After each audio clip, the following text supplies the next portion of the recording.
Assalamualaikum warahmatullahi wabarakatuh.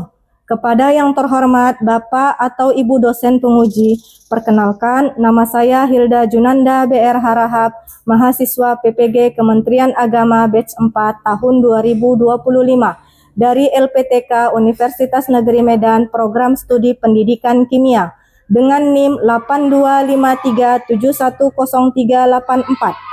Pada hari ini, Rabu 21 Januari 2026, saya akan melaksanakan praktik ujian kinerja di Mas Al-Khair Mananti Padang Lawas pada mata pelajaran kimia kelas 11 MIPA dengan materi indikator asam basa.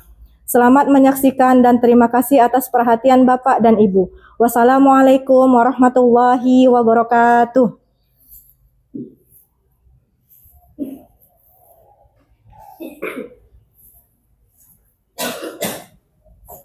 Bismillahirrahmanirrahim. Assalamualaikum warahmatullahi wabarakatuh. Waalaikumsalam warahmatullahi wabarakatuh. Selamat siang. Siang. Harus baik luar biasa. Allahu Akbar.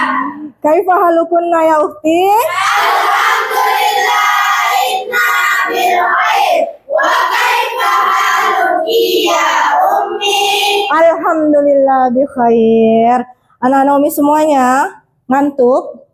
Tidak, Umi. Alhamdulillah. Jadi kita sebelum mulai belajar berdiri terlebih dahulu. Kita lihat kerapian kita. Kalau ada sampah silahkan dikutip ya. Sepertinya bersih anak Umi ya. Oke, udah rapi juga kan? Oke, boleh persilahkan duduk kembali. Kita mulai dengan doa terlebih dahulu agar belajar kita hari ini mendapatkan keberkahan dari Allah Subhanahu wa taala. Pada ketua kelas silahkan Kak. Saatnya kumna ad-du'a tadi. Bismillahirrahmanirrahim.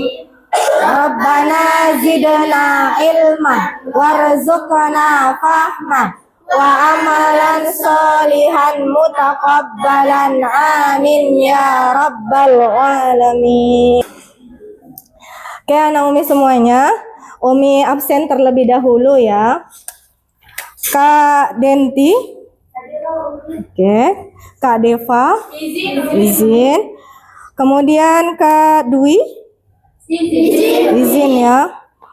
Oke, alhamdulillah ya. Walaupun ada yang izin, tetap kita lanjutkan pembelajaran kita hari ini. Oke, anak Umi semuanya, sebelum kita memulai pembelajaran kita menyanyikan terlebih dahulu lagu wajib nasional, bentuk cinta kita kepada tanah air kita. Anak Umi dipersilahkan berdiri.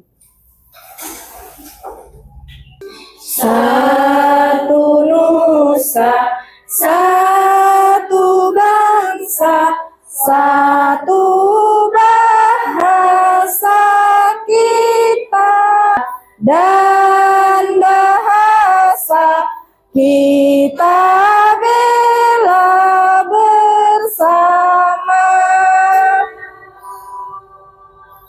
Anak Umi dipersilahkan duduk kembali. Ada orang sedang makan? Bakso. Suka bakso? Suka. Siapa yang nggak suka angkat tangan? Oh ada juga ternyata yang nggak suka bakso ya. Mungkin yang lain mie ayam ya Kak ya? Mie ayam atau bakso?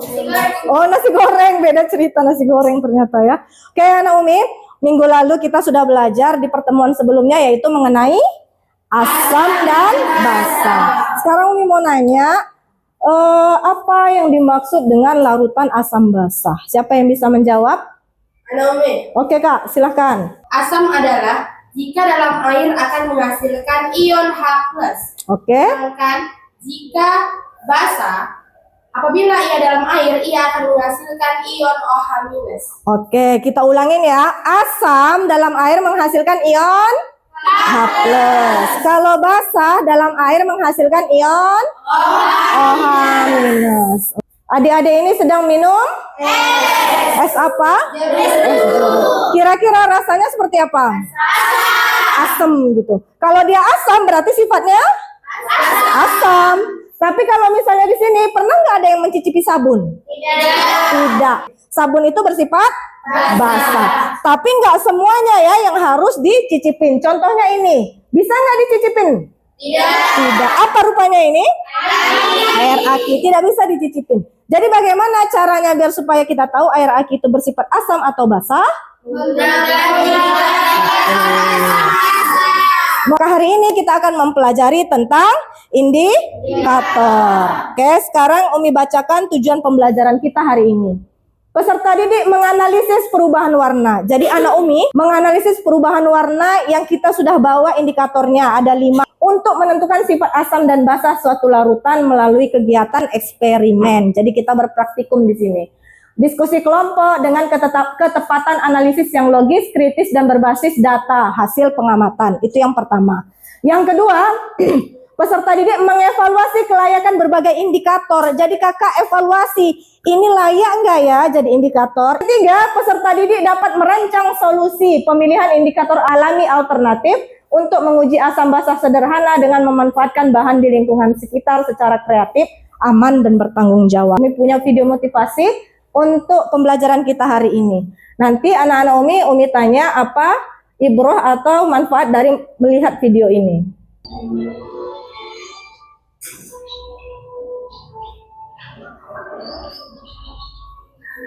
Siapa yang bisa mengambil pelajaran atau ibroh dari video yang tadi ditampilkan? Silahkan. Oke, boleh Kak Putri Aisyah? Untuk mengetahui hal baru maka harus mencoba. Untuk mengetahui hal baru maka kita harus berani mencoba. Siapa lagi yang bisa? Oke, boleh Kak Denti? Jangan pantang menyerah. Jangan pantang menyerah. Dari video tadi kita harus yakin bahwasanya kita semua bisa ya, asal kita mau terus berusaha. Oke, kita lanjutkan. Di sini Umi ada tes kemampuan awal. Jadi sebelum kita mulai pembelajaran, kita akan melakukan tes awal ya. Yaitu dengan media Wayground. Jadi anak Umi siapkan kertas QR-nya biar supaya kita mulai. Kita mulai ya. Silahkan dikerjakan. Zat yang memiliki rasa masam biasanya bersifat A basah, B asam, C netral, D garam. Silahkan diangkat biar Umi scan. Oke, betul. Aduh punya Kak. Oke, harapan. Lanjut yang terakhir, soal nomor 5. Menurut Arrhenius, suatu zat disebut asam apabila dalam air dapat menghasilkan ion. Silakan diangkat. Oke, Umi pindahin ya. Oke. Hijau semuanya. Kita lihat di papan. Berapa persen? 97% benar semuanya. Berarti pengetahuan awal kita sudah bagus ya. Anomi silahkan berdiri semuanya. Kita ice breaking. Ice breaking kali ini adalah Umi berkata ya. Cluenya Umi berkata. Jadi kalau nggak ada Umi berkata tidak usah diikutin. Oke, siap? Siap, oke. Konsentrasi. Pertama, Umi berkata, angkat tangan kanannya. Turunkan. Masih kurang konsentrasi. Normal kembali. Umi berkata, pegang kepalanya, pegang perutnya. Kurang konsentrasi kita ini. Kita ulang lagi ya. Umi berkata, angkat tangan kanannya. Umi berkata, turunkan. Pegang kepalanya. Belum konsentrasi. Konsentrasi sekali lagi ya, sekali lagi terakhir. Ngantuk kita ini. Konsentrasi, oke? Umi berkata, pegang kepalanya. Umi berkata, pegang pipinya. Umi berkata, pegang perutnya. Umi berkata, pegang kepalanya. Umi berkata, duduk. Tepuk tangan semuanya.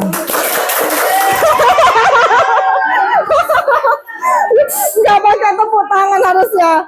Tapi udah ya, udah agak-agak refreshing kan anak Umi? Udah ya. Oke. Jadi alur pembelajaran kita hari ini adalah pertama Umi ngasih masalah sama anak-anak.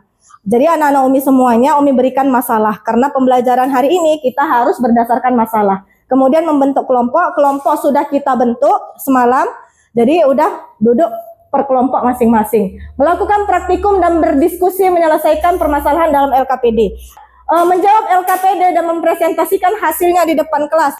Jadi nanti ada penilaiannya. Naomi harus berbagi peran sama temannya sehingga teman-temannya juga aktif. Karena nilai kita ada nilai keterampilan, ada nilai sikap, ada nilai formatif dan tadi pengetahuan di awal. Jadi semuanya kita dapat tiga-tiganya nilainya. Jadi jangan itu aja yang ngomong ya.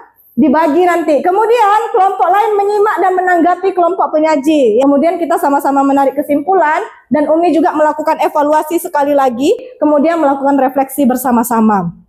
Oke, Naomi, selanjutnya ini adalah materi kita hari ini ya. Materi kita tadi pelajarannya tentang indikator asam basa. Indikator asam basa adalah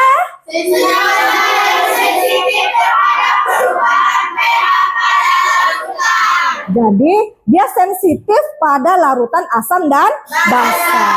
Dengan apa melihatnya? Perubahan warna.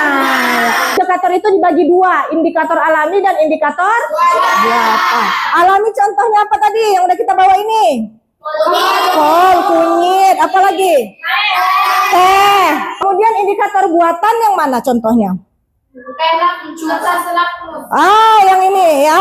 Indikator buatan ada kertas, lakmus. Tapi untuk lebih mengenal indikator asam basa secara utuh, kita tengok dulu video kali ini ya. Sebelumnya, kita sudah mengenal asam dan basa. Yang mana sudah kita ketahui bahwa senyawa asam ini mengandung ion H+, yang contohnya itu terdapat pada buah-buahan kaya vitamin C, cuka, buah soda, dan lain sebagainya. Nah, kemudian, apakah kamu sudah tahu bagaimana cara kita menentukan bahwa suatu larutan itu mengandung asam atau mengandung basa? Indikator asam basa ini terbagi menjadi beberapa jenis, yaitu yang pertama ada indikator alami, kemudian indikator universal, dan yang paling umum digunakan adalah kertas lakmus dan pH meter. Oke, Naomi, dari video itu kira-kira yang paling mudah, paling enak digunakan itu indikator yang mana? pH meter. Tapi pH meter ini punya kekurangan. Apa itu? Tidak ada barangnya, mahal gitu. Tapi secara sederhana kita masih bisa memanfaatkan dari lingkungan kita. Apa itu? Indikator alami. Ini secara singkatnya ya, indikator alami itu berasal dari bahan organik. Organik itu artinya bahan alami ya. Indikator alami hanya bisa menunjukkan larutan bersifat asam atau basa, tetapi tidak dapat menunjukkan nilai pH. Itu kekurangannya. Kemudian indikator buatan itu ada apa saja? Kertas lakmus, indikator universal, larutan indikator, dan pH meter. Selanjutnya di sini kita pengenalan masalah. Jadi masalah yang mau Umi kenalkan adalah kita berada di daerah yang banyak kebun sawitnya gitu. Jadi misal Pak Alwi adalah seorang petani sawit di desa. Salah satu masalah yang sering terjadi adalah tanahnya terlalu asam atau malah terlalu basah, dia nggak tahu. Kondisi ini sangat berpengaruh terhadap pertumbuhan tanaman sawit karena unsur hara di dalam tanah tidak dapat diserap dengan baik. Suatu hari Pak Alwi memperhatikan bahwa daun sawitnya itu mulai kuning dan pertumbuhan tidak maksimal. Ia mencoba memberikan berbagai jenis pupuk, tapi hasilnya masih seperti itu. Jadi, di sini permasalahannya apa? Permasalahannya adalah Pak Alwi kesulitan menentukan apa? Pupuk, karena dia nggak tahu pH tanahnya asam atau basa. Jadi itulah gunanya kita belajar indikator alami biar supaya walaupun tidak ada pH meter, kita bisa membantu para petani untuk menentukan tanahnya ini bersifat asam atau bersifat basa. Jadi sekaligus praktikum sekaligus mengerjakan LKPD ya. Oke, kelompok 1. Kelompok 1. Kelompok 2, kelompok 3. Ini Kak kelompok 3, kelompok 2. Oke. Ya Naomi, silahkan dicoba ya ke depan. Tapi sebelum mencoba itu, lihat dulu Umi ke depan. Umi mau mendemonstrasikan sedikit. Kan kita tadi mau menentukan tanahnya itu bersifat asam, basah, atau netral. Jadi Umi udah punya ini Larutan, ini larutan apa? Soda kue. Kita mau tahu dia asam atau basah. Ini larutan apa? Cuka. Ini larutan apa? Air garam. Jadi kita coba dulu dengan menggunakan lakmus merah dan lakmus biru. Oke. Oke, kira-kira merah jadi biru, biru tetap biru. Berarti larutan soda kue adalah basah. Jadi nanti kalau hasil indikatornya itu berubah warna di basah, berarti nanti sifat tanah Bapak itu kalau berubah sesuai dengan warnanya indikator bersifat basah. Oke, warnanya apa, Kak? Merah. Yang biru jadi merah, yang merah tetap merah. Berarti asam atau basah? Asam. Warnanya apa, Kak? Hijau kebiruan. Kemana dia? Sini. Ini. Kalau Umi kok ke sini?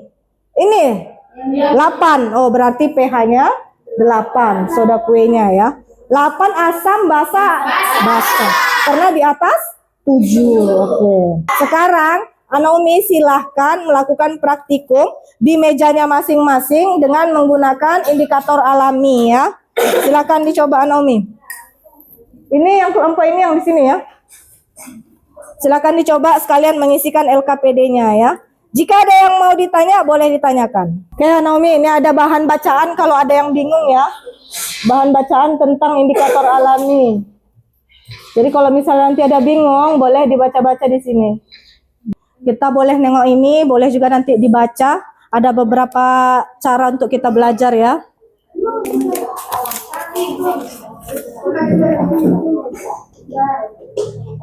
Ini udah selesai? Belum.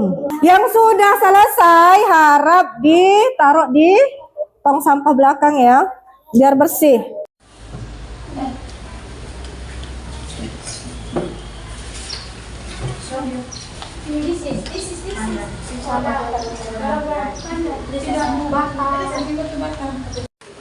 Kelompok itu siap? Ininya? Kenapa nggak dibersihin? Boleh dibersihkan, Kak? Oh iya. Yang soda di sini. Soda dong. Nah, yang udah selesai boleh dibersihkan tempatnya. Ya. Oke, silakan dibersihkan. Oke, sekarang Umi saatnya berdiskusi kelompok untuk menjawab pertanyaan-pertanyaan yang ada di LKPD. Silakan didiskusikan. Umi kasih waktu 15 menit mungkin cukup ya.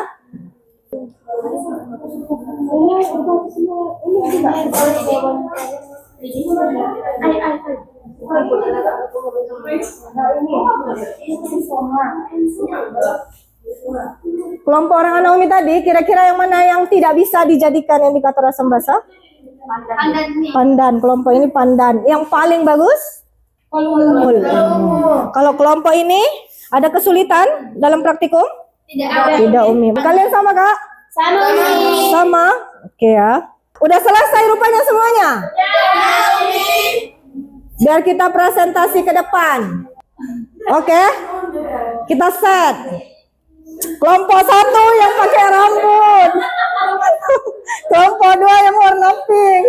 Kelompok 3 yang warna kuning ya. Siapa ini mau duluan? Oke. Umi yakin kelompok 1 ini. Kelompok 1 ya kan? Silakan kepada kelompok 1 dipersilakan ke depan. Assalamualaikum warahmatullahi wabarakatuh. Waalaikumsalam warahmatullahi wabarakatuh. Kami dari kelompok 1 ingin mempresentasikan tentang indikator asam basa yang dibawakan oleh teman saya yang bernama Prita Saputri. Tujuan pembelajaran 1. Menganalisis perubahan warna indikator alami untuk menentukan sifat asam atau basa suatu larutan. 2. Mengevaluasi indikator alami yang dapat dan tidak dapat digunakan untuk uji asam basa. Indikator alami mana yang menunjukkan perubahan warna paling jelas? Mengapa? Jawabannya, kol ungu. Karena pada larutan asam, dia berubah menjadi pink. Pada larutan basah, dia berubah menjadi biru, dan pada larutan netral, dia tetap. 2. Sebutkan bahan yang dapat dijadikan indikator alami yang tidak dapat dijadikan indikator alami. Mengapa? Jawabannya, kol ungu dapat dijadikan indikator alami karena mengalami perubahan yang paling jelas. Sedangkan daun pandan tidak dapat dijadikan indikator alami karena tidak mengalami perubahan yang jelas. Rancanglah indikator alami sederhana yang dapat digunakan Pak Alwi untuk menguji keasaman tanah secara sederhana. Menurut sebuah teks yang telah kami baca tentang Pak Alwi, kami menyimpulkan bahwa permasalahan Pak Alwi yaitu tidak mengetahui informasi atau kesulitan untuk menentukan apa pupuk yang cocok untuk kebunnya. Alat dan bahan yang bisa digunakan Pak Alwi yaitu harusnya ada kol ungu atau bahan lainnya, ada wadah, tanah, dan air. Cara pembuatan dan penggunaan indikatornya yaitu kol ungu di blender dan diambil ekstraknya. Setelah itu, tanah dicampur dengan air. Kemudian, air dan tanah yang telah dicampur dibuat ke dalam wadah. Setelahnya, ekstrak kol ungu dimasukkan ke dalam air tanah tersebut. Maka, jika dia dominan ke basa, ia akan menjadi warna biru, dan jika dia dominan ke asam, ia akan menjadi warna pink. Alasan pemilihan indikator tersebut adalah karena kol ungu adalah indikator alami yang paling memiliki banyak perubahan atau memiliki perubahan yang jelas. Pupuk apa yang harusnya digunakan Pak Alwi jika hasil uji tanah menunjukkan tanah Pak Alwi bersifat asam? Jika tanah Pak Alwi bersifat asam, maka lebih baik ia menggunakan pupuk dolomit. Apakah ada yang ingin ditanyakan? Oke, silakan Kak. Bagaimana hasil praktikum alami dapat dimanfaatkan dalam kehidupan sehari-hari? Hasil praktikum dapat digunakan untuk mengidentifikasi tingkat kesamaan tanah, air, atau bahan pangan secara sederhana, terutama oleh masyarakat atau petani. Ngerti Kak? Ada yang mau ditanya? Apa tambahan? Tidak ada, oke. Ada lagi? Tidak ya? Ada nih. Oh ada, silakan. Mengapa kunyit hanya efektif untuk mendeteksi larutan basah? Karena kunyit mengandung kurkumin yang tetap berwarna kuning pada larutan asam ataupun netral.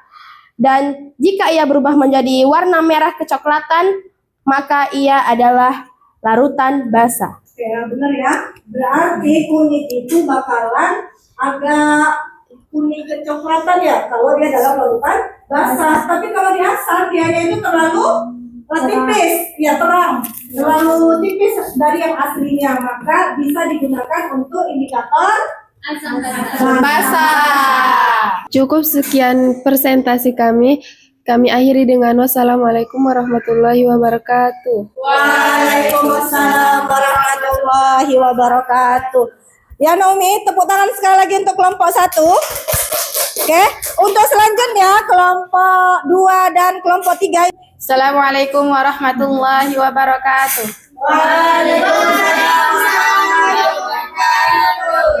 Berdirinya kami di sini akan mempresentasikan hasil diskusi kami yang dibacakan oleh Ukhti Inta. Kesimpulannya, apa yang dimaksud dengan indikator asam basa? Indikator asam basa adalah suatu zat yang dapat memberikan warna yang berbeda pada pH berbeda. Yang keempat, jelaskan indikator mana yang paling baik digunakan untuk pengujian asam basa. Indikator kol ungu. Yang kelima, dapatkah indikator asam basa ini menyelesaikan permasalahan Pak Alwi? Jelaskan. Insya Allah dapat karena cara Pak Alwi mendapatkan pH dengan bahan ekstrak kol ungu. Oke teman-teman, hasil diskusi kami, apakah teman-teman ingin bertanya? Ada. Oke, silakan Kak. Apa kelebihan penggunaan indikator alami dibandingkan indikator sintesis dalam pembelajaran? Oke, itu pertanyaan Kak Isa, apa kelebihan indikator alami dan indikator buatan? Sintesis itu buatan ya. Yuk, siapa yang mau jawab? Oke, boleh Kak.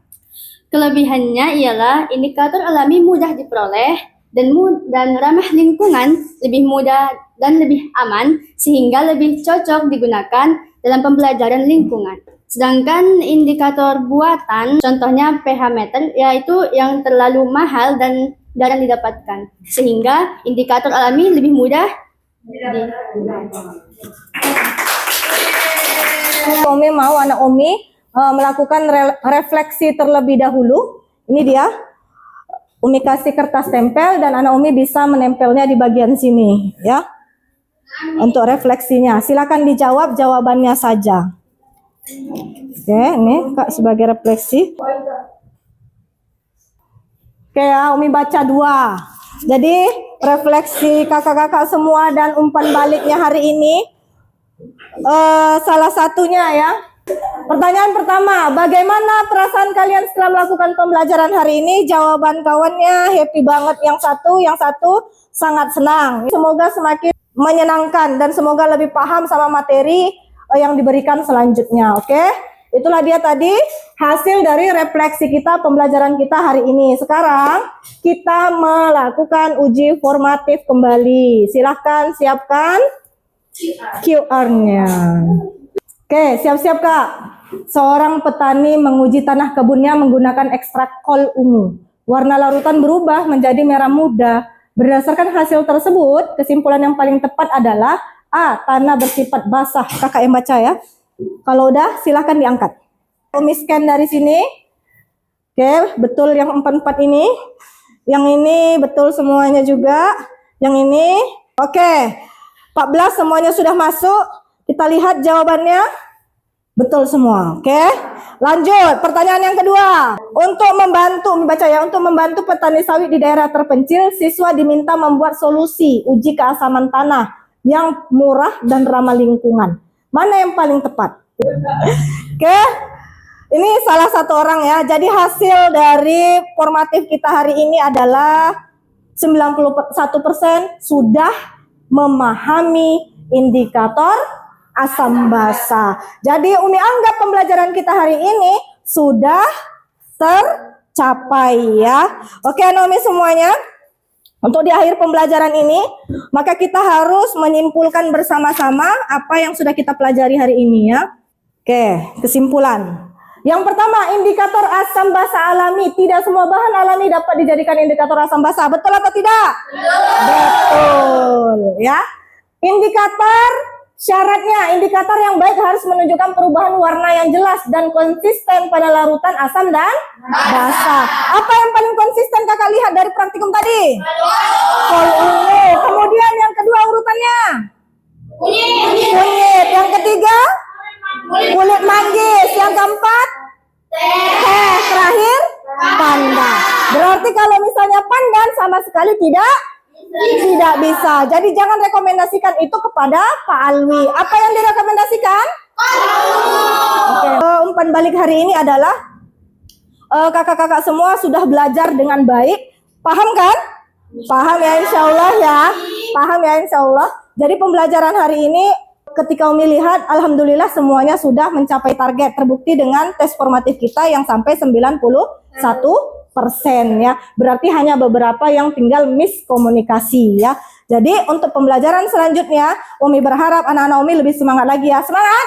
Semangat. Oke, sebelum kita tutup pembelajaran kita hari ini, Umi mau menyampaikan materi kita berikutnya. Materi kita berikutnya adalah kita akan belajar cara mencari pH suatu larutan ya, dengan mengetahui konsentrasi larutan tersebut. Kalau kita tahu konsentrasinya, kita bakalan tahu dia berapa pH-nya ya. Boleh sekali kita yel al khair? Boleh ya. Oke, al khair.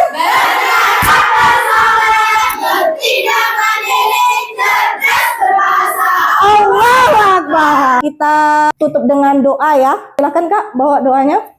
Zaidna kumna.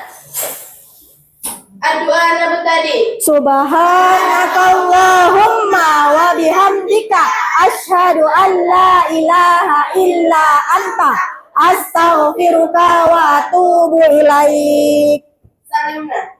Assalamualaikum warahmatullahi wabarakatuh. Waalaikumsalam warahmatullahi wabarakatuh.